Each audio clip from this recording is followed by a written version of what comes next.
Welcome to La Casa Jackson, where there's food, friends, family, fun, and you.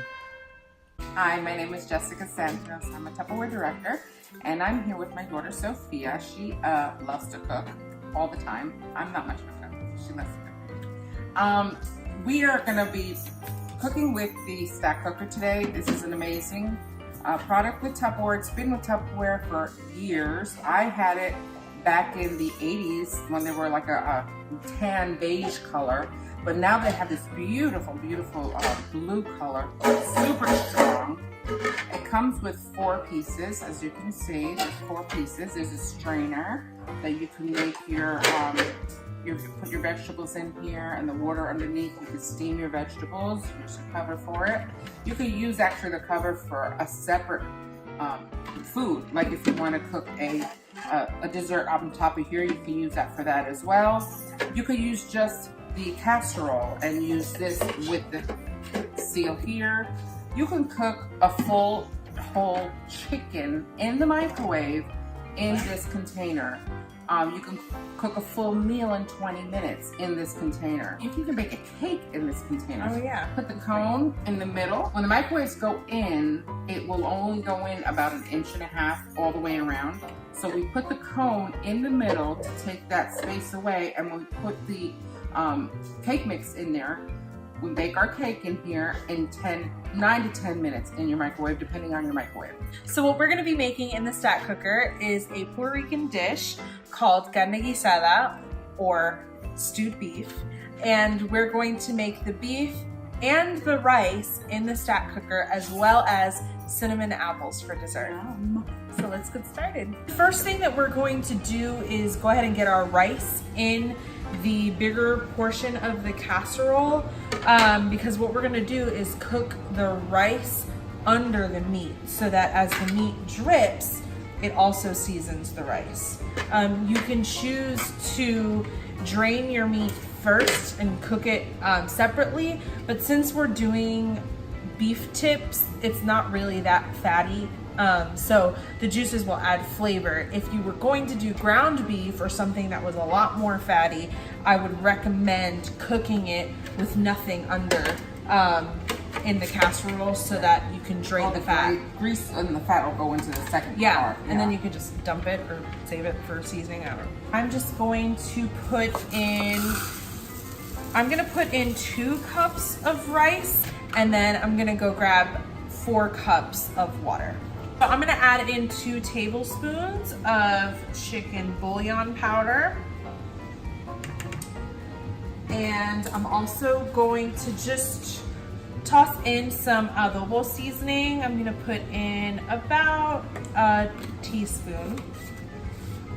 And I'm going to also put in about a 1/4 teaspoon of salt. She likes salt. I do like salt. I'm also going to add in, what? And put more salt. This isn't salt. This is salt. I won't put it then. I'm not gonna put this. That fell off the floor. It's fine. Okay. I am, however, for added color, going to add in some tomato sauce, which does not have salt. Put in about, I'd say maybe 4 tablespoons of tomato sauce. Look at it be crazy. Not a typical Puerto Rican rice. That's okay. What do you mean not a typical Puerto Rican rice? With tomato sauce in the rice? This is not marinara sauce. Okay. This is salsa de tomate from a can. You don't put tomato sauce in rice? What do? You make white rice or yellow rice with sazon. With the sazon. I never put tomato sauce in my rice. I always put tomato sauce in my rice. Oh, well, we'll see how it tastes. Probably tastes amazing.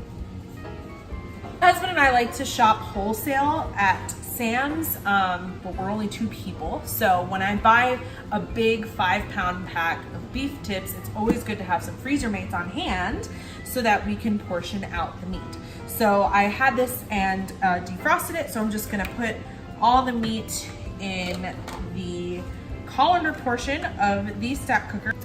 And to this, I'm just gonna dash some salt, as my mom said I like salt, over top.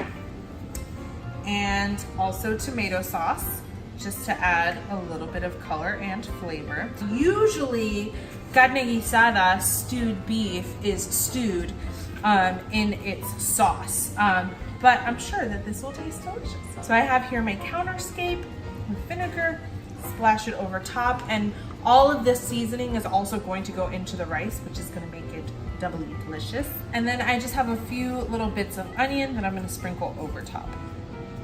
All right, so the middle stack of our stack cooker is done, and I'm going to top it off with the lid. So now I'm gonna use my Tupperware mandolin to slice my apple. I'm gonna set the notch to a level 6. And so you put your apple on the holder, and then I'm just slicing my apple back and forth. So you guys don't really see this demo, but when you have the mandolin flat, you just slide it, it slices the vegetable or the fruit and gives you nice even cuts. I just put them in the top of the lid, right on top of our meat.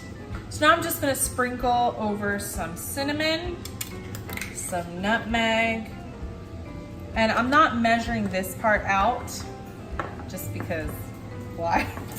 I have a tablespoon of sugar and about 2 tablespoons of butter, and I'm just taking the cold butter and taking it into little pieces. If you don't want to do this with your hands, you can cut it, but I mean, it's just butter. The other thing, I don't know if you guys noticed, but we did not use any oil in our rice or our beef, and you'll see that it's not gonna stick. So now we're gonna put our whole stack cooker in the microwave for 20 minutes, and then dinner's ready. So this is the meat after we transferred it into the casserole dish. Nice and juicy. And this is the rice. And as you can see, the rice is nice and fluffy. So what we found is that it actually takes a little bit longer to cook. My microwave did take a little bit longer than the estimated 20 minutes. However, it was still super quick. What we did end up doing too was we started off the meat in the colander portion like we showed you, but then about 10 minutes through we transferred it because we wanted to get this nice juice from the meat. So we ended up, once the apples were done after 10 minutes, took the apples out of the lid, put the meat into the smaller casserole, and then we did stir the rice a little bit. So that was the only change that we made. And we put some of the liquid from the rice into the meat. Yeah. To flavor the meat. To flavor the meat. That sauce. Exactly. So we're repurposing everything. But yeah, so 10 minutes to start, transfer a couple things around, and then it took us about 15 minutes afterwards. So a total of about 25 minutes. It's fluffy. I love the flavor. It's not that salty. Oh, really? Not that salty, she says. It's really good. Thanks. The meat is well cooked. And I cheated. Oh, so good. And I took a piece of the apple before. It was awesome. And the meat? The meat, I would have taken it out a little bit earlier. I think it Okay. overcooked a little bit. So I think 25 minutes for the meat was a little bit too much. Yeah. I would have taken the meat out a little bit earlier. But the rice was perfectly cooked. Oh my god. Isn't that cool? The apple's so good. Yum. But I'm so hungry right now, and it is, what time it is? Oh my god. Yes. We're gonna sit down and we're gonna eat this meal. If you like this video, please give it a thumbs up and feel free to add any video suggestions for recipes or things like that in the comments below. Also, if you're interested in any of the products that you've seen in this video, feel free to hit the website in the description box below. Thanks guys, bye!